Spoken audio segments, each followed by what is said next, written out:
পর্দাটা হাত থেকে থেকে নড়ে উঠছে। পিছন থেকে কেউ যেন সরাবার চেষ্টা করছে।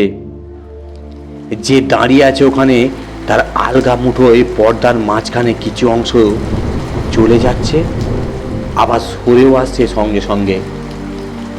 অদ্ভুত ব্যাপার, কেউ ভিতরে আসছে না, আসবার কথা বলছেও না মুখে। আমার জিদ বাড়ছে, নিজে হাতে ডাকবো না কিছুতেই, দেখাই যাক না। পর্দার দিকে এক দৃষ্টি চেয়ে আছি আমি।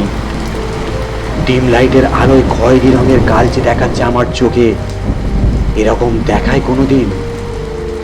আজ ভর সন্ধে থেকেই ঘন্টা খানেকের মধ্যে যখনই ওদিকটায় তাকিয়েছি তখনই রং বদলে যেতে দেখেছি। হয়তো কয়েক বছর আগের একটি নৃশংস কালো ছবির ভাবনা সারাদিন ধরে পেয়ে বসেছে বলে। কালো ছবি, নির্মম মৃত্যু। সুবীরের শেষ নিঃশ্বাস ফেলার সময় আমি দেখিনি, ওর কাছে ছিলুম না। তবে মৃত্যু যখন ওর শিয়রে দাঁড়িয়ে আছে, ওকে গ্রাস করবার জন্য উদ্গ্রীব, তখন ওর মুমূর্ষু অবস্থা দেখেছিলাম আমি। কথা বন্ধ, চোখ বন্ধ, শ্রবণ শক্তিও লোপ পেয়েছিল বোধ হয়। কানের কাছে মুখ নিয়ে গিয়ে জোরে রেখেছি নাম ধরে। শুনতে পাওয়ার কোনো লক্ষণই প্রকাশ পেতে দেখিনি ওর মুখের কোনো জায়গায়। ক্ষীণ নিঃশ্বাস পড়ছিল, নাড়ি গতিও ভালো নয়। হাত পা দেহের কোনো অঙ্গই নড়তে দেখিনি, সব একেধারে শক্তিহারা, যেন একটা কাঠের পুতুল পড়ে রয়েছে লাল বাড়ির রকটার ওপর।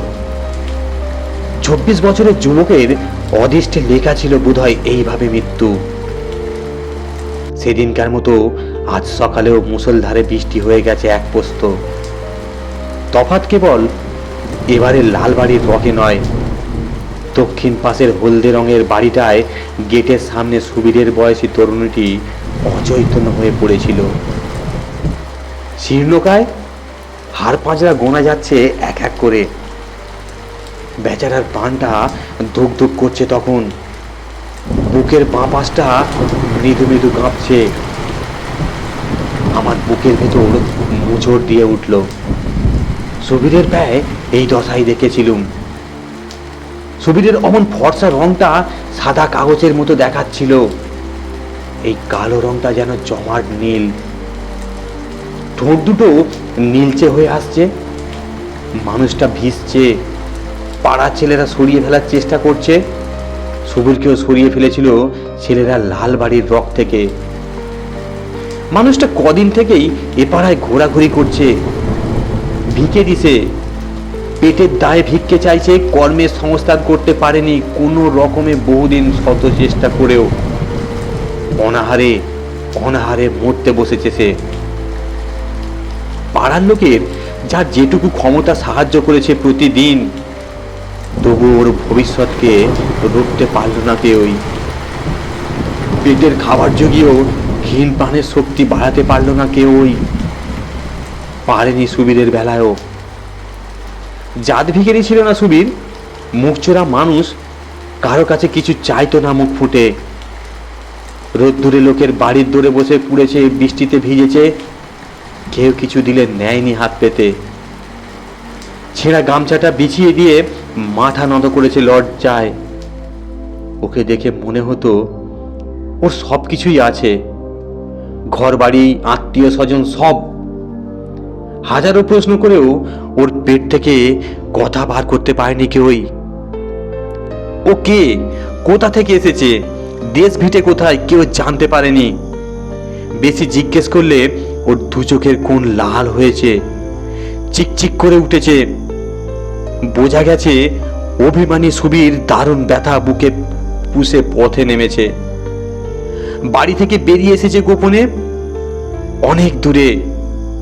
অবস্থাপন্ন ঘরের ছেলে বলে কাজকর্ম জানে না, তাই খুঁজেও পেতে কোনো কাজ জোগাড় করে নিতে পারেনি। শেষে এই পরিণতি। ঘরে না ফেরার ভীষ্মের প্রতিজ্ঞায় এই দুর্গতির কারণ ওর। আমার ধারণার কথা মাঝে মাঝে বলতুম আমি ওকে। অবাক চোখে তাকিয়ে থাকতো আমার দিকে খানিকক্ষণ, তারপর একটু ম্লান হেসে বলতো, বাবু তুমি কি জ্যোতিষ জানেন? আমার ভবিষ্যৎটা একটু বলুন না। আমি মাথা নেড়ে জানাতাম জানি নে। বিশ্বাস করতো না ও। হাসতে হাসতে বলতো, খারাপ জানলেও ভয় পাবো না আমি। আমিও হেসে চলে যেতুম, আর কোনো জবাব না দিয়ে। চলে গেলেও আসতুম আবার পরের দিন, আবার গল্প করতুম আমি দাঁড়িয়ে দাঁড়িয়ে। লক্ষ্য করেছি আমাকে কাছে পেলে যেন ও আপনজনকে ফিরে পেত। আমার ওকে খুব কাছের লোক বলেই মনে হতো। এই কাছের লোকটি চলে গেল একদিন আমায় ছেড়ে, অর্থাৎ আমাদের পাড়া ছেড়ে। ছেলেরা সব সুবিধের কাছে দাঁড়িয়ে জটলা করছিল ওকে সরাবার জন্য। লালবাড়ির মালিক ছেলেদের শ্মশানে নিয়ে যেতে বলল। মঙ্গলবারের মরা বড়ই অমঙ্গল করবে, আর বাড়ির লোকে রকে বলে তারা তো করবেই। আর তাছাড়া পাড়ার কোনো লোকের বাড়ি বাদ যাবে না এই অমঙ্গলের আওতা থেকে। মনোমতো একজনকে নিজের দোসর করে নেবেই নেবে। ও অবধি কানে গেছিল, বিশেষ কাজের জন্য দাঁড়াতে পারিনি, আর বেশি সময় নেই, তাই চলে গিয়েছিলাম। পরে প্রায় বিকেলের দিকে এসে দেখি রকটা শূন্য। শুনলাম ছেলেরাই নাকি সুবীরকে নিয়ে গিয়ে শেষকৃত্য করেছে। ভিতরে একটা অব্যক্ত যন্ত্রণা আমার দাপাদাপি করছিল বেশ কিছুক্ষণ ধরে। আজ সারাটা দিন ছটফট করেছি আমি সুবীরের জন্য। শেষ সময় আসবার চেষ্টা করেও আটকে পড়েছিলুম আরো বেশি করে, কারণ আসতে পারিনি। বাইরে গুঁড়ি গুঁড়ি বৃষ্টি পড়ছে, পর্দাটা বড্ড বেশি নড়ে উঠল। আকাশ ফাটানো মড়মড় আওয়াজের সঙ্গে বিদ্যুৎ চমকে উঠল। চোখ ধাঁধানো এক ঝলক আলো ঠিকরে পড়ল ঘরে। পর্দা সরিয়ে সেই মুহূর্তে ঘরে ঢুকলো সুবীর। আমি ভীত বিস্মিত চোখে দেখেছি মৃত সুবীরের জীবন্ত মানুষের মতো। সুন্দর দেখতে হয়েছে সুবীর, দেহটা বেশ ভারী হয়েছে, গোলগাল চেহারা। সুবীর ধপধপে দাঁত বার করে হাসছে। ভরাট গালে লাল গোলাপের আভার মাঝে টোল পড়েছে। এসব কি দেখছি আমি, স্বপ্ন না সত্যি? বার দিয়ে চোখ বুঝলুম, আবার চোখ চাইলুম, মাথাটা ঠিক আছে কিনা জানবার জন্য ঝাঁকিয়ে নিলুম একবার। না, মাথা ঠিকই আছে দেখছি, ঘুমিয়ে নয়, জেগেই আছি। খালি চেয়ারটার সামনে এগিয়ে এলো ধীরে ধীরে সুবীর। বসলো না, দাঁড়িয়ে রইল পাশে। দেখছে আমাকে একদৃষ্টে, তার দু চোখে অনেক কথাই বলতে চাইছে যেন। ঠোঁট দুটো নড়ছে। বিদেহী এসেছে দেহ ধরে, অতৃপ্ত আত্মা এসেছে ঘুরে ফিরে আবার পুরনো জায়গায়। যা বলতে এসেছে বলুক না ও, ভয় পেলে চলবে না, কান পেতে শুনতে হবে। আমারই ডাকেও এসেছে হয়তো, আমারই অস্থিরতা দূর করতে আত্মাকে কাছে এনে ফেলেছে বোধ হয়। কথা বলতে বলতে শুরু করলো সুবীর। লালবাড়ির রকে আমি মারা যাইনি। সে সময় মারা গেলে আর একটা নিদারুণ অপঘাত মৃত্যুকে অপেক্ষা করে বসে থাকতে হতো না তাহলে আমার জন্য। শিউরে উঠল আমার সর্বশরীর। সুবীরের মৃত্যু তাহলে স্বাভাবিকভাবে হয়নি, হয়েছে অপঘাতে। প্রেতাত্মা শোনাতে এসেছে তার মৃত্যু রহস্য। আচমকা প্রেতাত্মার মুখখানা খুব কঠিন হয়ে উঠল। গলার স্বরে উত্তেজনা ফেটে পড়তে লাগলো। নিজেই নিজের নাম ধরে বলল, সুবীরের উপর পাড়ার ছেলেরা ভয়ানক নির্দয় ব্যবহার করেছে। ওকে হাসপাতালে না দিয়ে মৃত ঘোষণা করে শ্মশানে নিয়ে যাবার নাম নিয়ে এগিয়েছিল হাওড়া ময়দানে। ময়দানের পূর্ব দিকটা ছুঁড়ে ফেলে দিয়ে গা ঢাকা দিল ওরা। জনমানব শূন্য ময়দানের মাটিতে মুখ গুঁজে পড়ে রইল একা সুবীর। বিকেলে বল খেলতে এলো ওখানে কোন পাড়ার ছেলেরা কে জানে। তারা তাদের খেলার জায়গায় মরাটাকে পড়ে থাকতে দিতে একদম নারাজ। সকলে মিলে মরাটাকে ময়দান থেকে বিদায় করবার জন্য ব্যতিব্যস্ত হয়ে পড়ল। সুবীরের দেহে চড়চড়িয়ে ঘাড়ে তুলে নিল দুটি ছেলে। তারপর ছেলের দল সেই মরা ঘিরে স্টেশনের দিকে চলল। পিছনের গেট দিয়ে লুকিয়ে স্টেশনের ভিতর ঢুকে ট্রেনটা সামনে দাঁড়িয়ে থাকতে দেখলো। তারা একটা কামরার বেঞ্চির তলায় সুবীরকে ঠেলে দিয়ে নেমে পড়ল ওরা। সুবীর মরেনি তখনও। ছেঁড়া চটের ফাঁক দিয়ে নিঃশ্বাস নিচ্ছে, সব বুঝতে পারছে, সব জানতে পারছে। ছেলেদের সলা পরামর্শ, তাকে নিয়ে কৌতুক করা, সমস্ত শুনেছে সকর্ণে। টেনে রেখে আসার জন্য ছেলেদের মধ্যে কারো কত হিম্মত নিয়ে বাজি ফেলাফেলির কথা শুনেছে। বলতেও বিস্ময়, ভাবতেও বিস্ময়, ট্রেনের শেষ গন্তব্যস্থল অবধি একইভাবে পড়ে রইল সুবীর। কিন্তু কারো কোনো লক্ষ্যই পড়ল না তার দিকটায়। ট্রেনটার যাত্রাপথ শেষ হলো বম্বে এসে। যাত্রীরা নেমে গেল পরপর, সব কামরায় ফাঁকা। ঝাড়ুদারা অন্য কামরার মতো সুবীরের কামরায় এসেও হাজির হলো, সাফ করবে। বেঞ্চির তলা পরিষ্কার করতে গিয়ে একজন আনন্দে জড়িয়ে ধরে মিলা মিলা বলে চিৎকার করে উঠল। ওরা ভেবেছিল ওদের ভাগ্য সুপ্রসন্ন, চটে মোড়া জিনিসপত্র আছে, ওদের প্রাপ্য এসব। কিন্তু চট খুলতেই বুঝতে পারল বিধিভাম ওদের ওপর। মুর্দা দেখে আটকে উঠল দুজনের মধ্যে বুড়ো ঝাড়ুদার সুবীরকে মিটমিট করে চাইতে দেখে পালাতে গিয়েও থমকে দাঁড়িয়ে পড়ল। এরপর বোম্বের হাসপাতালে সুবীরকে ওরাই ভর্তি করে দেয়। আস্তে আস্তে সুস্থ হয়ে উঠল সুবীর সেখানে। হাসপাতাল থেকে ছাড়া পাবার আগেই সুবীর মন স্থির করে ফেলল দেশে ফিরবে না জীবনে, বাংলার কোনো খানেও না। তার খুব শিক্ষা হয়েছে, আপন পর সকলকে চিনেছে ভালো করে। প্রেতাত্মার মর্ম ব্যথা শুনতে শুনতে ব্যথা কাতর হয়ে উঠেছি। আমি সুবীরের অতীত দুরবস্থার দৃশ্য যথার্থ প্রত্যক্ষ করেছি যেন। শুধু প্রত্যক্ষই নয়, তখনকার পরিস্থিতি পরিবেশের সঙ্গে মিলেমিশে চলেছি আমিও। প্রেতাত্মা বলছে হাসপাতাল থাকতেই দিনমজুর মতিলালের সঙ্গে আলাপ হয়েছিল সুবীরের। বেরোবার পর রুটির জোগাড় করে দেবার প্রতিশ্রুতি দিয়েছিল সে ওকে। কথা রেখেও ছিল মতিলাল। বোম্বেতে কোনো কাজের ব্যবস্থা করে দিতে পারেনি বটে, তবে তার জানাশোনার লোকের সঙ্গে পানিতে পাঠিয়ে দিয়েছিল। পাহাড় আর শালগাছ দেখা কাডিপানির কোনো কোনো পাহাড়ের স্তরে স্তরে লুকিয়ে রয়েছে ক্যালসিয়াম ক্লোরাইড। সাহেবদের নির্দেশে মজুররা পাহাড় কেটে পাথরের চাই বার করে। চায়ের বুক পিসে থেঁতলেই বাইরে বার করে নিয়ে আসা হয় শেষে ক্যালসিয়াম ক্লোরাইড। কাডিপানির পাহাড় কাটা মজুরের কাজ পেল সুবীর মতিলালের বন্ধুর সহযোগিতায়। বেশি দিন টিকে থাকতে পারেনি এ কাজে। অমানসিক খাটুনি, অনভ্যস্ত হাতে শাবল গাঁইতি চালিয়ে পাথর কাটতে কাটতে অবশ হয়ে আসতো হাত দুটো। মাথাটা ঝিমঝিম করে উঠত, টলে উঠত দুপা। মনে হতো পাশের লোকটা শাবলের মুখে ওর দেহটা লুকিয়ে পড়ে ক্ষত বিক্ষত হয়ে যাবে বুঝি এখুনি। সহকর্মীদের অনেকের সহানুভূতি ছিল যে তার উপর যথেষ্ট। একথা স্বীকার না করলে মস্ত বড় অন্যায় করা হবে। সুবীরের শোচনীয় অবস্থা বুঝতে পারা মাত্র ওরা তাকে ধরে বসিয়ে দিত। তার কাজ ওরাই করিয়ে দিত খানিক সময়।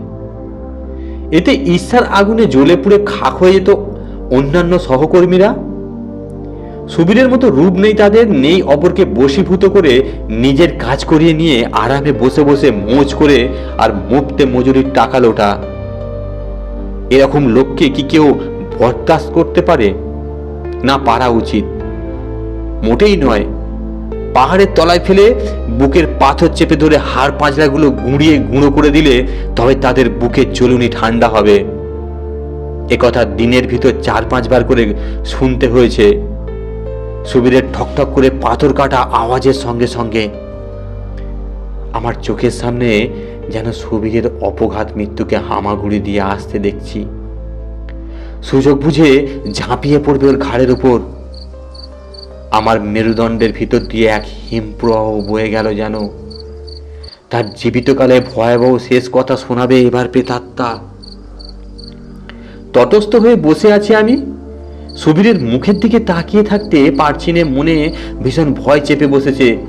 শুধু ভয় আর ভয়। কি জানি সুবীরের এমন সুন্দর মুখখানা হয়তো নিমেষে কেমন হয়ে যাবে। বিভৎস, অকল্পনীয় বিভৎস। হাসছে প্রেতাত্মা, সুবীর কাডিপানি ডুঙ্গার অর্থাৎ কাডিপানি পাহাড় ছেড়ে যাবেই বা কোথায়? সত্য বারে বারুক, মরতে হয় মরবে এখানে, বাঁচতে হয় বাঁচবে এখানে। এই সর্বনেশে জিদের শিকলে পাহাড় বাঁধা পড়ল সুবীর, আটকে পড়ল কাডিপানির পাহাড় ভূমিতে। প্রতিদিন কাজ সেরে ক্লান্ত দেহে ফিরে যেত মজুরদের সঙ্গে ওদের লতা পাতার তৈরি ঝুপড়িতে।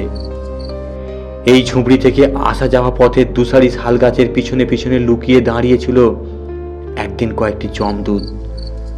বাগে পেলে আটকে ফেললে সুবীরকে, যেন কোনো মানুষ যতই শক্তি ধরুক না কেন সে বরুতে পারবে না ওদের কবল থেকে। সে তুলনায় সুবীর তো শিশু। এই যমদূতের মতো মানুষদের কাছে সুবীর সন্দেহভাজন ব্যক্তি। নিশ্চয়ই জাসুস, পুলিশের টিকটিকি তাদের চুরি ডাকাতির গন্ধে এসে হাজির হয়েছে এই দুর্গম জায়গায়। মজুর সেজে খুঁজে বার করতে এসেছে তাদের লুকোনো সমস্ত গুপ্ত স্থান। লোকটার হাব ভাবে চেহারায় মনে হয় তাই। তারা যখন ডেরায় ফেরে লোকটা তাদের দিকে চেয়ে চেয়ে যেন কি দেখে। চাউনিটাও বিশেষ সুবিধের বলে মনে হয় না। সত্যিই সুবীর লোকগুলোকে দেখতে একটা নতুন জায়গায় এসেছে। স্থানীয় লোকদের সঙ্গে আলাপ পরিচয় করবার বাসনা যে তার মনে জাগেনি তা নয়, জেগেছিল। ওদের সঙ্গে আলাপ করবার ইচ্ছে হতো রোজ। ওদের ধারণা ভুল। সুবীর কোনো সময়ের জন্য সন্দেহের চোখে দেখতো না। সে জানতো না ওরা ডাকাত, ভেবেছিল স্থানীয় লোক। সুবীর খারাপকে ভেবেছে ভালো, আর ডাকাতরা ভালোকে ভেবেছে খারাপ। এই ভুল ভাবার দরুনই ওরা সুবীরের জীবন সংশয় করে তুলতে চেয়েছিল। সুবীরকে চতুর্দিক দিয়ে ঘিরে ধরেছিল ওরা। কোনো পালাবার পথ দেখতে পায়নি সুবীর কোনো দিক দিয়েই। একসঙ্গে অনেকগুলো বলিষ্ঠ কালো হাতের বর্ষার তলোয়ার উঁচিয়ে রয়েছে চোখের উপর, মুখের উপর, বুকের উপর। মুখ বন্ধ, চোখ বন্ধ, প্রাণ যাবার লক্ষণ। ওদের বৃত্তের বেষ্টনী দিয়ে ঘিরে নিয়ে যেতে লাগলো ওরা। কোথায় কে জানে। অসহায় নিরুপায় সুবীর মৃত্যুর পথ থেকে ফিরে এসেও আবার মৃত্যু গহ্বরের দিকে এগুচ্ছে অনিচ্ছা সত্ত্বেও। স্বাভাবিক মৃত্যু থেকে বেঁচে গেছিল বোধহয় নৃশংসভাবে মরবে বলে। খুঁচিয়ে খুঁচিয়ে যন্ত্রণা দিয়ে মরবে। এদের বদ্ধমূল ধারণা সুবীরই এদের পথের বিষাক্ত কাঁটা। নিশ্চিহ্ন করে ফেলতে হবে একে কাল বিলম্ব না করে। সুবীরের কাছে তার প্রতিটি পদক্ষেপ ভয়ঙ্কর। আরো আরো সুবীরকে নিয়ে এসে যে জায়গায় থামলো দুর্বৃত্তরা, সেখানে দিনের বেলায়ও রাতের অন্ধকার। উপরের দিকটায় পাহাড়ের ঠেকাঠেকি, সূর্যের আলো প্রবেশ করে না জায়গাটায়। সুবীরের অর্ধমিত্যের মতো অবস্থা। দুর্বৃত্তদের কেউ কেউ ধৃত জাসুকে উচিত মতো শিক্ষা দেবার জন্য তৎপর হয়ে উঠল। তলোয়ারের এক কোপ ধর থেকে ছিন্ন করে মাথাটাকে নামিয়ে দিতে চাইল কেউ। কেউ চাইল বর্ষার খোঁচায় হৃৎপিণ্ডটাকে ক্ষত বিক্ষত করে তার উষ্ণ রক্তে স্নান করতে। আবার কেউ চাইল চোখ দুটো প্রথমে উপড়ে নিয়ে দগ্ধে দগ্ধে মারতে। কারো কোনো মতলবই কার্যকরী হলো না শেষ পর্যন্ত। ওদের মধ্যকার সর্দার গোছের লোকটার নির্দেশ। লোকটার বর্জ্য গম্ভীর স্তরে পাহাড় ভূমি কেঁপে উঠল। জিওতো দাটি রাইস, জ্যান্ত খবর দাও লোকটাকে। কথাটির অর্থ বোঝেনি সুবীর। ভেবেছিল তাকে মুক্তি দিতে বলছে বুঝি। কিন্তু পরে মানুষ প্রমাণ মাটি খোঁড়াখুঁড়ি করতে দেখে লোকটার কথা মর্ম বুঝতে পেরে অসুবিধে হয়নি তার। হঠাৎ কি হলো কিছু বুঝে উঠতে পারল না সুবীর। একবার গর্তের দিকে আর একবার তার দিকে ঘন ঘন চাইছে সকলে। সুবীরের তাকে মাটির তলায় চাপা দেওয়া হয়ে গেছে অনেকক্ষণ। দম বন্ধ হয়ে মারা গেছে সে মাটি পাথর চাপা দেবার পর। সে এ দুনিয়ায় দাঁড়িয়ে অন্য দুনিয়ায়। তার পেটাত্তা দেখছে ওদের, দেখছে গর্তটাকে। গর্তের ভেতরে একটা কঙ্কাল। বিস্তারিত চোখে দেখছে ওরা কঙ্কালটার মাথার খুলির কাছে দুটো পেতলের হাঁড়ি ভর্তি সোনার কত কি রয়েছে। মুখ তুলে সুবীরের দিকে তাকাতেই ওরা তার মতো হঠাৎ কি দেখলে কে জানে। মনে হলো যেন ভূত দেখলো সবাই। সভয়ে সমস্তরে আর্তনাদ করে উঠল ওরা। সুবীরের দুপাশে দুহাত ধরে দাঁড়িয়েছিল দুজন। ওরা সঙ্গে সঙ্গে হাত ছেড়ে দিয়ে উল্টো দিকে ঊর্ধ্বশ্বাসে দৌড়ালো। অন্যেরা পড়িমড়ি করে দিক বিদিক জ্ঞানশূন্য হয়ে প্রাণ বাঁচাবার জন্য ছুটে পালালো। সবাই চলে যেতে যেতে মরে গেছি ভাবটা কেটে গেছে সুবীরের। সচেতন হয়ে উঠেছে, ফিরে যাচ্ছিল, কে যেন তার ভিতর থেকে নিতে বলল হাঁড়ি দুটো। কার জিনিস কে রেখেছে? সোনাদানাগুলোই বা সৎ উপায়ে না অসৎ উপায়ে? নানা দ্বিধাদ্বন্দ্ব তোলপাড় করে লাগলো সুবীরের মনে। কিন্তু সুবীর যতবারই ফেরবার জন্য পা বাড়িয়েছে, ততবারই ভিতরের অকাট্য যুক্তির কথা শুনেছে। না, অন্যায় হবে না, এ নিয়ে ব্যবসা করলে অনেক অনেক টাকা আসবে। এখন যা নেওয়া হয়েছে তার দ্বিগুণ দিয়ে দিলেই তো হবে অনাথ আতুরদের সেবায়। ভিতরের কথা শুনে বড় ব্যবসাদার হয়েছে সুবিরাজ। সত্যি অনেক টাকা উপায় করেছে সে। তাই আতুরদের সেবায় ভিতরের কথা মতো কাজ করতে পেরে ঋণমুক্ত হয়েছে। সব শুনে স্তম্ভিত আমি। সুবীর বেঁচে আছে। আসেনি সুবীরের প্রেতাত্মা আমার কাছে, এসেছে সুবীর স্বয়ং, এসেছে তার জীবনের আশ্চর্য রহস্য কাহিনী শোনাতে। ধন্যবাদ। গল্পটি শোনার জন্য আপনাদেরকে অসংখ্য ধন্যবাদ।